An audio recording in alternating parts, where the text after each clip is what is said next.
Assalamualaikum warahmatullahi wabarakatuh. Selamat datang kembali di channel YouTube Dunia Beda, tempat di mana takdir bisa berbalik dalam sekejap mata.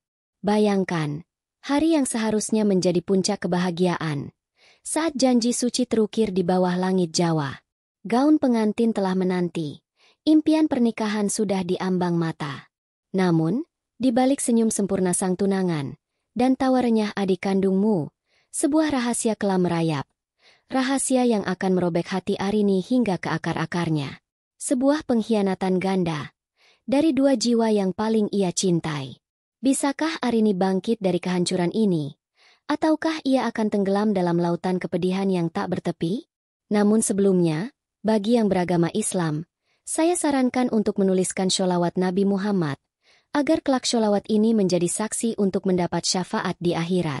Like dan subscribe ke channel ini sangat membantu menambah wawasan dan membantu kami membuat cerita baru yang menghibur. Mentari pagi di Yogyakarta memancarkan kehangatan, menyelimuti candi Prambanan yang megah, saksi bisu janji-janji agung. Di sebuah rumah bergaya klasik Jawa di bilangan kota gede, kebahagiaan merekah. Aku, Arini, melayang di antara kain brokat putih gading dan hiasan melati yang harum. Hari ini adalah awal dari segalanya.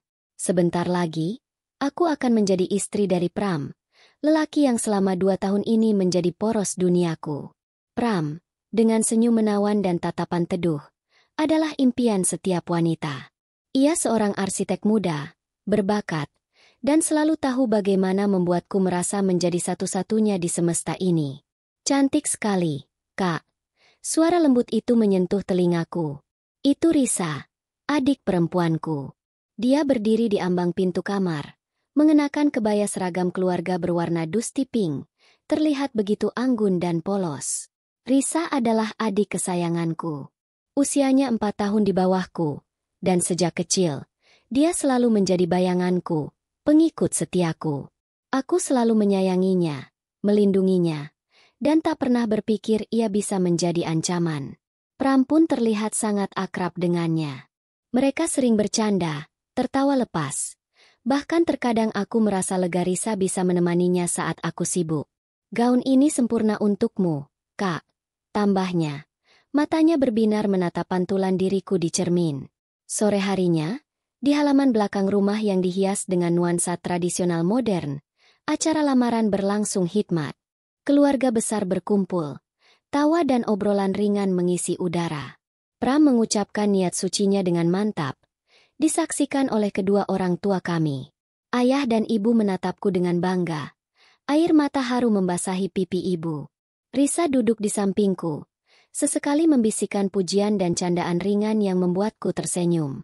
Namun, ada satu momen yang terasa aneh. Saat sesi foto keluarga, Pram berdiri di antara aku dan Risa. Tangannya menggenggam tanganku erat, tapi matanya sempat melirik sekilas ke arah Risa. Hanya sepersekian detik, tapi cukup untuk membuat hatiku sedikit berdenyut aneh. Aku mengabaikannya. Mungkin itu hanya perasaanku saja, akibat kelelahan dan kegugupan. Malam harinya, setelah semua tamu pulang, suasana kembali tenang. Aku duduk di teras, menikmati angin malam yang sejuk, memandangi bintang-bintang. Pram mendatangiku, memelukku dari belakang, dan mencium keningku lembut. "Terima kasih, sayang," bisiknya. "Terima kasih untuk segalanya. Aku tak sabar menunggu hari itu." Kata-katanya menenangkan hatiku yang sedikit terusik sore tadi. Aku berbalik, memeluknya erat, merasakan degup jantungnya. "Aku juga, Pram. Aku sangat mencintaimu." Di kejauhan, lampu kamar Risa masih menyala. Aku tersenyum. Keluarga kami akan lengkap. Namun, keesokan harinya, firasat aneh itu kembali. Saat kami sarapan, Pram berpamitan hendak ke lokasi proyek. "Nanti Risa temani aku ya, Arini," katanya santai. "Ada beberapa desain interior yang perlu aku diskusikan dengannya." Dia kan anak seni. Matanya jeli. Aku mengangguk setuju. Risa memang kuliah desain interior, dan kebetulan Pram sedang mengerjakan proyek villa di sekitar Batu, Malang, yang memang membutuhkan sentuhan interior. Aku bahkan merasa senang. Adikku bisa belajar banyak darinya. Mereka pun pergi berdua, dengan mobil Pram. Aku melihat mereka melambaikan tangan, senyum Pram dan Risa begitu lepas. Sepanjang hari itu, aku mempersiapkan detail pernikahan bersama ibu. Memilih motif batik untuk seragam penerima tamu, mencoba berbagai model souvenir. Pikiranku seharusnya terisi penuh dengan euforia. Tapi entah mengapa, ada secuil kegelisahan yang mengendap. Pram dan Risa biasanya tidak butuh waktu selama ini hanya untuk berdiskusi desain. Ponselku berdering. Itu Santi, sahabat karibku sejak SMP. Suaranya ceria. Bagaimana? Lancar acaranya kemarin? Aduh, kenapa aku nggak bisa datang sih? Aku tertawa kecil. Lancar kok. San, kamu si Buania. Santi adalah satu-satunya orang yang bisa kuajak bicara tentang perasaanku yang paling dalam. Setelah bertukar cerita tentang persiapan pernikahan, aku akhirnya mengungkapkan kegelisahanku tentang Pram dan Risa. Aduh, itu cuma perasaanmu saja kali, Rin, kata Santi menenangkan. Risa itu adikmu sendiri. Mereka kan sudah seperti kakak adik. Mungkin memang banyak yang harus didiskusikan. Aku mencoba percaya pada perkataan Santi. Ya, mungkin ini hanya efek gugup menjelang pernikahan. Tapi, mengapa hatiku tetap saja tidak tenang? Malam harinya, Pram pulang lebih dulu. Ia bilang Risa diantar pulang oleh temannya karena ada tugas kelompok mendadak. Wajahnya terlihat lelah. Tapi ia tersenyum seperti biasa. Aku memeluknya, mencoba menghapus semua kecurigaan. Lelah sekali ya, sayang? Tanyaku. Pram mengangguk. Sedikit. Maaf ya, aku jadi jarang menemanimu belakangan ini. Aku menggeleng. Tidak apa-apa. Aku mengerti. Yang penting kamu jaga kesehatan. Setelah itu, Risa pun pulang. Ia langsung masuk ke kamarnya setelah menyapa singkat. Ada sesuatu yang aneh. Rambut Risa terlihat sedikit berantakan dan wajahnya memerah. Seperti habis berlari atau ada hal lain. Perasaanku semakin tidak enak. Aku ingin bertanya, tapi urung kulakukan. Aku tidak ingin merusak kebahagiaan di hari-hari menjelang pernikahanku. Aku memaksa diriku untuk percaya bahwa tidak ada yang salah. Semua baik-baik saja. Ilusi kebahagiaan itu masih ingin kupertahankan. Erat, di antara jari-jari tanganku yang gemetar. Minggu-minggu menjelang pernikahan terasa bagai neraka yang perlahan membakar. Ilusi kebahagiaan yang Arini pertahankan mulai retak, tergerus oleh bisikan-bisikan halus dan bayangan-bayangan yang memanjang. Pram semakin sering sibuk dengan proyek villa di Batu, Malang. Alasannya selalu sama. Ada revisi mendadak, klien cerewet, atau material yang belum datang. Dan setiap kali Pram pergi, Risa selalu ikut bersamanya, dengan alasan menemani atau membantu pekerjaan. Awalnya, Arini masih mencoba berpikir positif. Namun, instingnya sebagai seorang wanita dan kakak mulai berteriak. Beberapa kali, Arini tak sengaja melihat Pram dan Risa saling melirik dengan tatapan yang sulit dijelaskan. Ada sesuatu di sana, kilatan rahasia yang hanya mereka berdua pahami. Suatu sore, saat Arini ingin mengambil charger ponsel di kamar Pram, ia menemukan sebuah syal sutra kecil berwarna merah muda, terselip di bawah bantal. Itu syal kesayangan Risa, hadiah ulang tahun darinya tahun lalu. Jantung Arini berdegup kencang. Ia mencoba menenangkan diri. Mungkin syal itu tertinggal saat Risa membantu Pram merapikan berkas. Tapi, kenapa di bawah bantal? Keesokan harinya, Arini memberanikan diri bertanya pada Risa tentang syal itu. Risa, syalmu yang pink itu kok ada di kamar Kak Pram ya? Tanya Arini santai, berusaha menyembunyikan getaran dalam suaranya. Risa terdiam sesaat, matanya sedikit membesar, lalu tersenyum kaku. Oh, itu iya, Kak. Kemarin aku pinjam pulpen Kak Pram, terus kayaknya syalku jatuh waktu aku ngambil bukunya. Lupa aku. Jawabnya tergesa. Terlalu cepat, terlalu banyak alasan. Arini mengangguk, pura-pura percaya. Namun, kecurigaan itu kini berubah menjadi benih-benih kecemasan yang tumbuh subur. Santi, sahabat Arini, mulai menyadari perubahan pada diri Arini. Wajah Arini yang biasanya ceria kini sering murung. Matanya selalu terlihat lelah. Suatu siang, saat mereka makan siang di sebuah kafe di daerah Jalan Malioboro, Yogyakarta, Arini akhirnya menceritakan semua kejanggalan yang ia rasakan. Dari tatapan, syal, hingga alasan-alasan yang terasa mengada-ada. "San, apa aku paranoid ya?" tanya Arini, suaranya tercekat. Santi menghela napas. "Rin, aku nggak mau bilang kamu paranoid. Tapi, firasat itu kadang benar. Ada sesuatu yang nggak beres." Jawab Santi hati-hati. "Coba deh, kamu perhatikan lagi. Lebih teliti. Atau, coba kamu tes mereka." Saran Santi terngiang di benak Arini. Ia mulai memperhatikan dengan lebih cermat. Ia menyadari Pram dan Risa kini lebih sering berbisik-bisik jika Arini mendekat. Mereka seringkali terlihat saling mengirim pesan teks, bahkan saat duduk berdekatan. Ponsel mereka selalu tergenggam erat, seolah menyembunyikan rahasia besar. Malam harinya, Arini mencoba sebuah tes. Ia sengaja pulang larut setelah rapat persiapan acara keluarga, beralasan macet total di Jalan Solo. Saat ia masuk rumah, ia mendengar bisikan di ruang keluarga. Arini mengintip dari balik tirai. Di sana, Pram dan Risa duduk berdekatan di sofa. Pram sedang memegang tangan Risa, mengusapnya lembut. Risa tertawa pelan. "Aduh, gimana ya nanti kalau Kak Arini tahu?" bisik Risa. Pram mendekat, memeluk Risa. "Tenang saja. Dia tidak akan tahu. Kita hati-hati. Sebentar lagi kan dia sibuk urus nikahan." Perhatiannya terpecah. Jawab Pram, suaranya serak. Jantung Arini mencelos. Dunia seolah berhenti berputar. Udara terasa tipis, mencekiknya. Tangannya gemetar hebat. Sebuah vas bunga kecil di dekatnya tak sengaja tersenggol dan jatuh, pecah berderai. Suara itu membuat Pram dan Risa terlonjak kaget. Mereka menoleh, dan mata mereka membulat sempurna melihat Arini berdiri di sana, dengan air mata yang sudah mengalir deras membasahi pipi. Wajah Pram pucat pasi. Risa kaku, seolah baru saja tertangkap basah melakukan kejahatan besar. "Arini."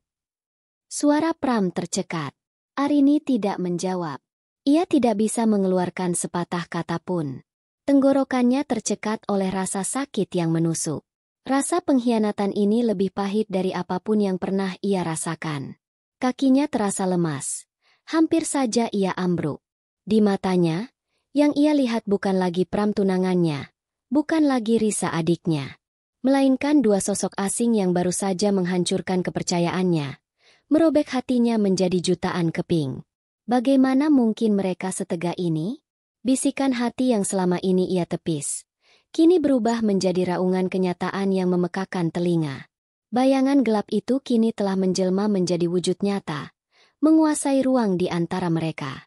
Arini merasakan kepedihan yang tak terhingga, seperti sebilah pisau tajam yang dihunjamkan tepat ke ulu hatinya.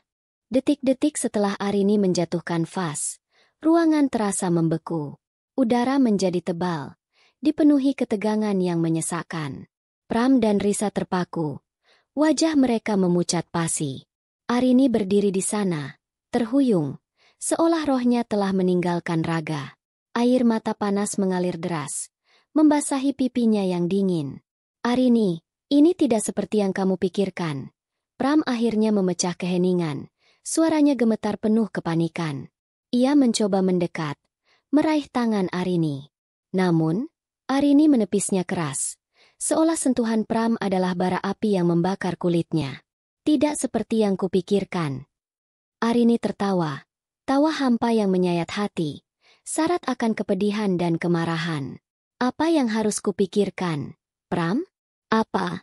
Aku melihatnya dengan mata kepalaku sendiri. Kalian berpelukan. Kalian berbisik-bisik.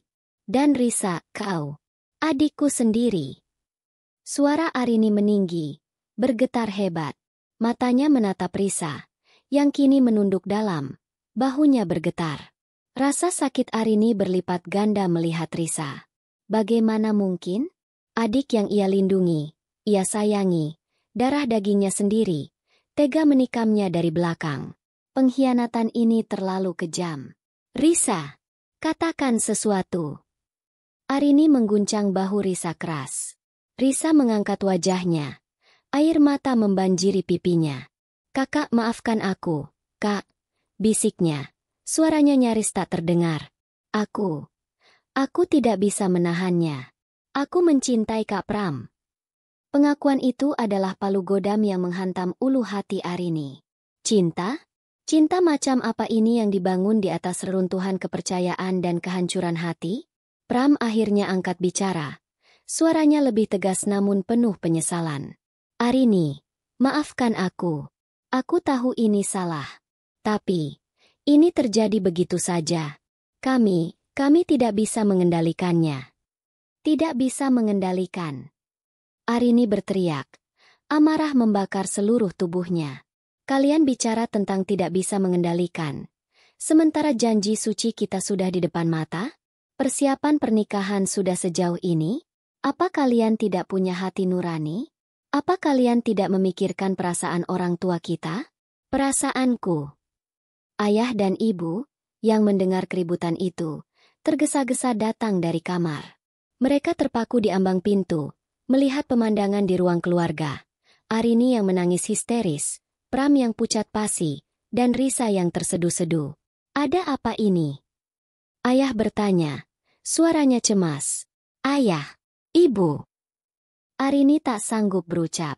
Ia menunjuk Pram dan Risa dengan tangan gemetar. Mereka mengkhianatiku. Pram dan Risa mereka bersama. Kata-kata Arini bagai petir di siang bolong. Ibu langsung jatuh terduduk di kursi, memegangi dadanya. Ayah menatap tajam ke arah Pram, lalu ke Risa.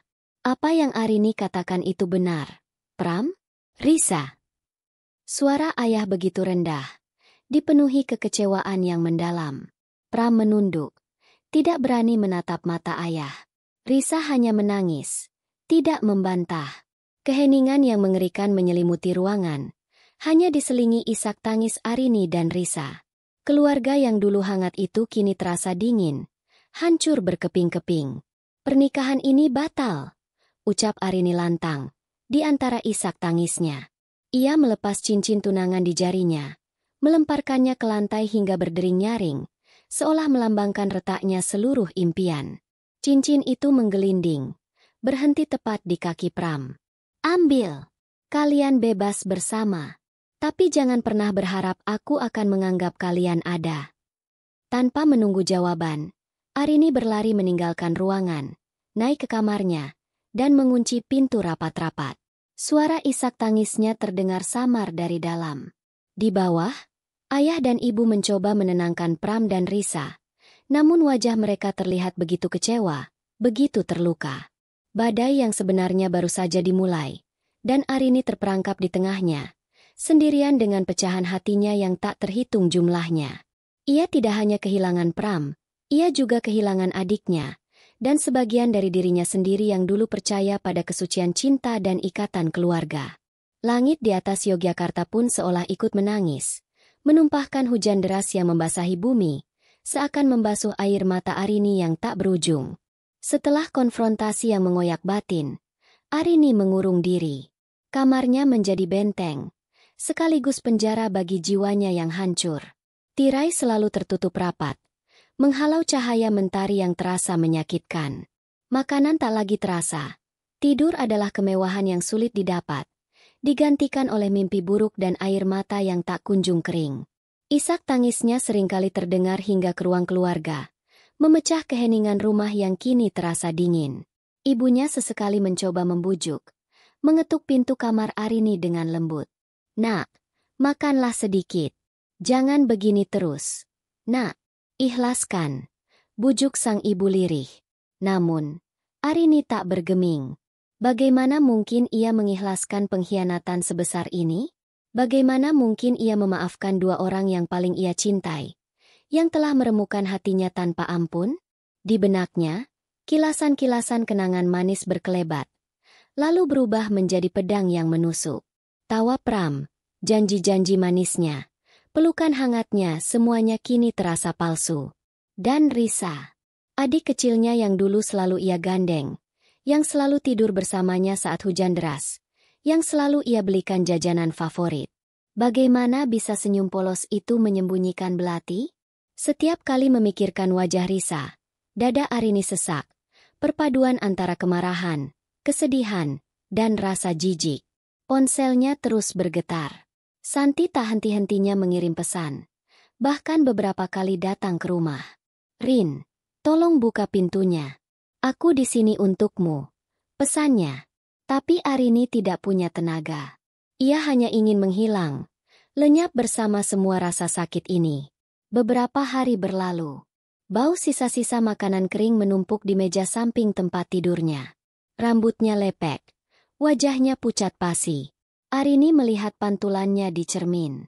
Seorang wanita yang ia tidak kenali, dengan mata bengkak dan tatapan kosong.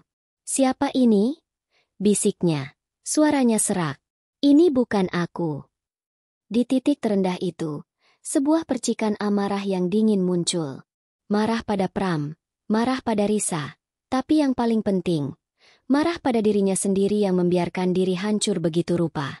Suatu sore, saat ia membuka sedikit tirai, ia melihat sebuah mobil berhenti di depan rumah. Itu mobil Pram. Jantung Arini berdebar kencang. Pram turun dari mobil, dan tak lama kemudian, Risa menyusul, turun dari kursi penumpang depan. Mereka terlihat berbicara serius. Sebelum akhirnya Pram masuk ke mobil dan pergi. Risa masuk ke dalam rumah. Kemarahan Arini meledak. Ia turun dari kamar, menuju ruang keluarga. Di sana, Risa sedang duduk di sofa, terlihat melamun. "Jadi, kalian sekarang bebas ya?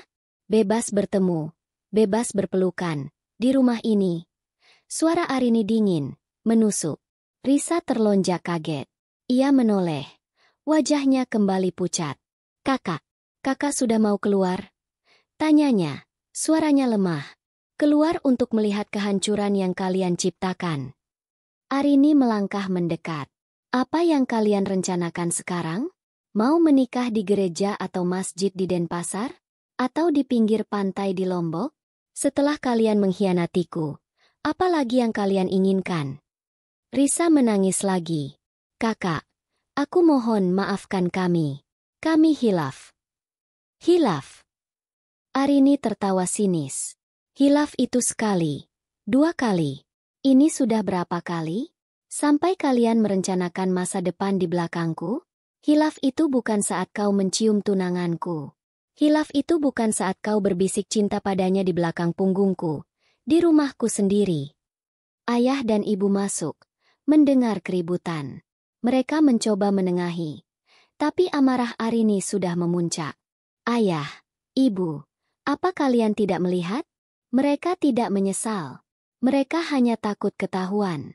Ini bukan adikku, ibu. Adikku tidak akan pernah setega ini," raung Arini, menunjuk Risa. Ayah menatap Risa dengan kecewa. "Risa, apa yang kamu lakukan ini benar-benar tidak bisa dimaafkan. Kamu sudah menghancurkan hati kakakmu, juga hati Allah," ucap ayah. Risa terisak semakin keras. Tapi ia tidak berani menatap mata Arini. Di dalam diri Arini, ada 2 suara yang saling berperang. Satu suara ingin membalas dendam, melihat mereka menderita. Suara lain ingin menyerah, membiarkan dirinya tenggelam dalam kepedihan.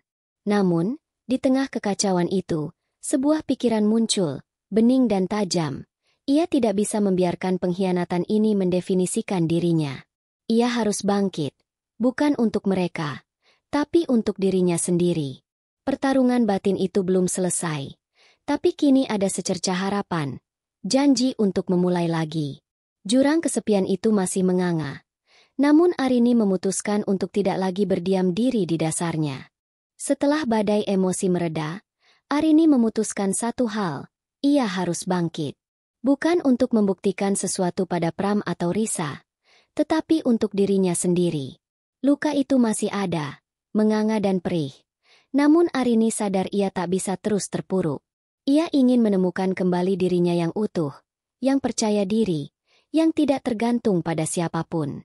Langkah pertama adalah membuang semua kenangan yang menyakitkan. Dengan tangan gemetar, Arini mengumpulkan semua foto Pram, hadiah-hadiah kecil, dan surat-surat cinta yang dulu ia simpan dengan hati-hati. Ia membakar semuanya di halaman belakang, di bawah temaram cahaya bulan, diiringi isak tangis pilu. Api melahap kenangan, dan setiap jilatan api terasa seperti memutus satu persatu belenggu di hatinya. Ia juga membuang syal merah muda milik Risa yang pernah ia temukan, seolah membuang jejak pengkhianatan itu jauh-jauh. Santi, sahabat setianya, menjadi pilar utama dalam proses penyembuhan Arini. Santi tak pernah menghakimi, hanya mendengarkan. Ia selalu ada, membawakan makanan, mengajak Arini berjalan-jalan di sekitar Jalan Tunjungan, Surabaya, atau sekadar duduk diam menemani. "Rin, kamu harus ingat, kamu berharga," bisik Santi suatu malam, saat Arini kembali menangis. "Kamu kuat. Kamu akan melewati ini." Perlahan tapi pasti, Arini mulai membuka diri. Ia mulai berolahraga, lari pagi di taman kota, merasakan setiap hembusan napas dan tetesan keringat membantu melepaskan beban di dada. Ia mendaftar kursus melukis di sebuah sanggar seni di Bandung, Jawa Barat, menyalurkan semua emosi yang terpendam ke dalam kanvas. Warna-warna gelap yang awalnya mendominasi lukisannya, perlahan mulai tergantikan oleh spektrum yang lebih cerah. Arini juga memutuskan untuk mengubah penampilannya. Ia memotong pendek rambutnya, memberinya kesan yang lebih segar dan mandiri. Ia mulai memakai pakaian yang lebih cerah, seolah ingin menarik kembali keceriaan yang hilang. Setiap perubahan kecil ini adalah sebuah deklarasi bahwa ia sedang membangun kembali dirinya. Hubungan dengan keluarganya juga mulai membaik. Ayah dan ibu terlihat sangat terpukul dengan kejadian ini, terutama dengan sikap Risa. Mereka tidak lagi membahas Pram atau Risa di hadapan Arini, seolah ingin melindunginya dari luka lebih lanjut. Arini mulai makan bersama mereka lagi, menceritakan hal-hal ringan, dan berusaha menciptakan suasana normal. Namun, ia memilih untuk menjaga jarak dengan Risa. Ia tidak membenci, tetapi ia belum bisa memaafkan sepenuhnya. Setiap kali berpapasan dengan Risa di rumah, hanya ada tatapan kosong dan keheningan canggung. Risa sendiri terlihat lebih kurus dan murung, seolah penyesalan menggerogotinya. Namun Arini, kini, tidak lagi merasakan simpati yang sama. Suatu siang, saat Arini sedang menikmati secangkir kopi di sebuah kafe dekat kampus tempat ia menuntut ilmu, ponselnya berdering. Nomor tak dikenal. Ia ragu mengangkatnya, namun rasa penasaran menguasai. "Halo." Suara di seberang sana terdengar ragu. "Arini, ini aku, Pram." Jantung Arini berdesir. Sudah berminggu-minggu ia tidak mendengar suaranya. Ia merasakan gelombang emosi bercampur aduk, antara kemarahan, kesedihan, dan sedikit kejutan. "Ada apa?" tanya Arini. Suaranya berusaha terdengar datar. Aku hanya ingin tahu kabarmu," kata Pram pelan. "Dan aku ingin minta maaf lagi. Aku tahu aku salah besar." Arini terdiam. Permintaan maaf itu terasa hambar. Terlalu terlambat. "Untuk apa?" jawab Arini dingin. "Semua sudah selesai, Pram. Kamu sudah bahagia, bukan?" Pram menghela napas berat. "Tidak, Arini. Aku tidak bahagia. Aku salah pilih. Risa." Arini segera memotongnya. "Cukup, Pram. Aku tidak ingin mendengar apapun tentang Risa atau kalian berdua.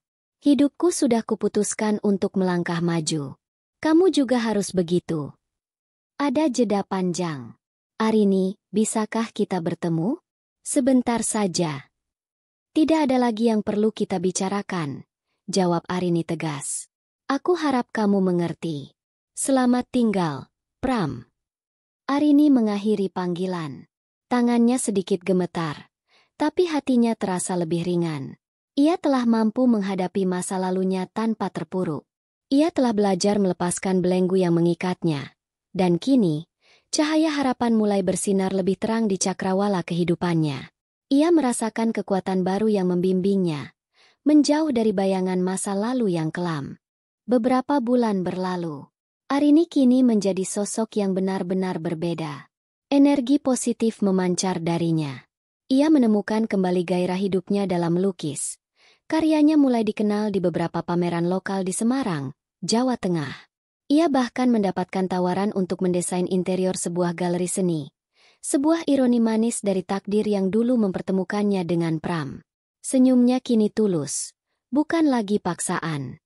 Ia telah belajar bahwa kehancuran bisa menjadi awal dari pembangunan kembali yang lebih megah. Hubungan dengan Risa dan Pram perlahan menjadi dingin, membeku dalam jarak dan waktu. Arini mendengar kabar dari Santi bahwa Pram dan Risa akhirnya menikah, tidak dengan pesta besar, melainkan hanya akad sederhana. Ada desas-desus bahwa hubungan mereka tidak selalu mulus, penuh dengan kecurigaan dan konflik, mungkin karma dari perbuatan mereka. Namun, Arini tidak lagi peduli. Hatinya sudah tertutup rapat untuk mereka. Suatu sore, Arini sedang duduk di bangku taman kota di kawasan alun-alun Tulungagung, tempat ia dulu sering menghabiskan waktu bersama Pram.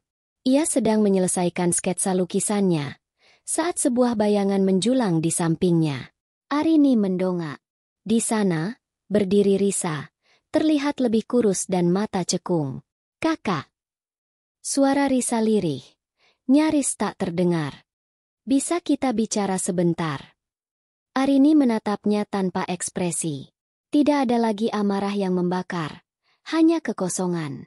"Untuk apa?" tanyanya datar. "Tidak ada lagi yang perlu kita bicarakan." "Aku tahu aku salah besar, Kak." Risa terisak. "Aku menyesal. Sangat menyesal. Aku tidak tahu apa yang merasukiku. Aku iri padamu, Kak. Pada hidupmu. Pada semua yang kau miliki. Termasuk Pram." Pengakuan itu keluar dengan putus asa. "Sekarang, aku hidup dalam penyesalan. Pram, dia tidak seperti yang kubayangkan. Kami selalu bertengkar. Dia selalu membandingkanku denganmu. Aku kehilanganmu, Kak." Hati Arini sempat bergetar. Rasa iba sedikit menyelinap. Namun segera ia tepis. "Penyesalanmu bukan lagi urusanku, Risa," kata Arini dingin.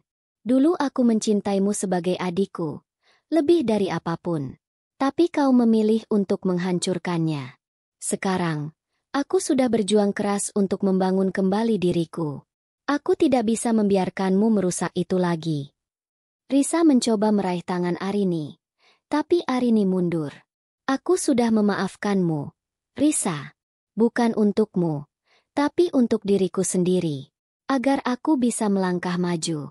Tapi memaafkan bukan berarti melupakan, dan bukan berarti aku bisa kembali mempercayaimu." Risa menangis tersedu-sedu, akhirnya menyerah. "Aku mengerti, Kak. Aku ingin Allah mengampuniku." Ia berbalik, berjalan pergi, meninggalkan Arini di taman kota. Arini menatap punggung Risa yang menjauh. Tidak ada lagi rasa sakit yang menusuk, hanya sebuah kelegaan yang hampa. Ia telah melepaskan segalanya. Klimaks sebenarnya bukanlah tentang balas dendam, melainkan tentang penemuan kembali diri sendiri. Arini menyadari bahwa kekuatan terbesar adalah saat ia mampu berdiri tegak di tengah runtuhan, tanpa rasa benci, namun dengan batas yang jelas. Ia tidak lagi peduli dengan apa yang terjadi pada Pram dan Risa. Kebahagiaannya bukan lagi tergantung pada keberadaan atau kehancuran mereka. Beberapa waktu kemudian, Arini mendapat tawaran beasiswa penuh untuk melanjutkan studi S2 di luar negeri, di bidang seni rupa. Sebuah kesempatan yang tak pernah ia duga, membawanya jauh melampaui batas-batas kota kelahirannya. Ia memandang langit senja di Pantai Gemah, Tulungagung, tempat ia terakhir kali berlibur bersama keluarganya sebelum semua terjadi. Angin berembus, menerbangkan semua kenangan pahit. Wajahnya tersenyum, senyum kebebasan sejati. Ia telah melewati badai terhebat dalam hidupnya, dan kini ia berdiri di ufuk harapan baru, siap menyongsong masa depan yang cerah, sendirian, namun jauh lebih kuat dan damai. Kisah ini mengajarkan kita bahwa pengkhianatan, sepedih apapun, bukanlah akhir dari segalanya. Ia bisa menjadi katalisator untuk perubahan, pemicu untuk menemukan kekuatan tersembunyi dalam diri. Terkadang, kehilangan yang paling menyakitkan justru membuka pintu menuju jalan yang lebih baik, menuju versi diri kita yang lebih kuat, mandiri, dan berharga.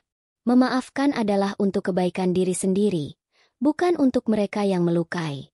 Jika cerita ini menyentuh hati Anda, jika Anda merasakan emosi yang sama, jangan ragu untuk tinggalkan komentar Anda di bawah, sukai video ini, dan berlangganan channel kami untuk kisah-kisah inspiratif lainnya.